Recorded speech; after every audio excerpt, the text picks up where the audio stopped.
ఒకసారి మీ ఫేస్ చూపించండి.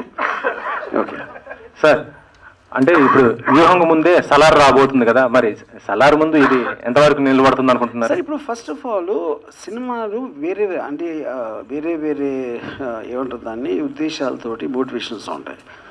వ్యూహం అనే సినిమా ఒక పొలిటికల్ ఆస్పెక్ట్, ఒక రియల్ లైఫ్లో జరిగిన ఇన్సిడెంట్లు, రియల్ లైఫ్లో ఇప్పటికి కూడా పొలిటికల్గా స్ట్రాంగ్గా పబ్లిక్ మైండ్లో ఉన్న క్యారెక్టర్స్ స్టోరీ. యూనో సలార్ అనేది ఫిక్షనల్ స్టోరీ, పెద్ద స్టారు అది. So I don't think they both are coming in the category. రెండు సినిమాలు అన్నాం కాబట్టి ఒకే దాంట్లో ఉంటాయని నేను అనుకోవట్లేదు.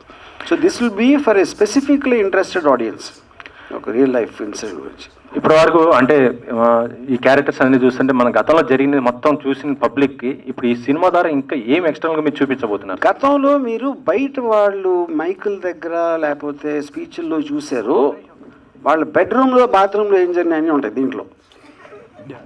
అది మెయిన్ థింగ్. సరే, సినిమా రిలీజ్ తర్వాత మళ్ళీ జగన్ గవర్నమెంట్ వచ్చే అవకాశం ఉంటుందా?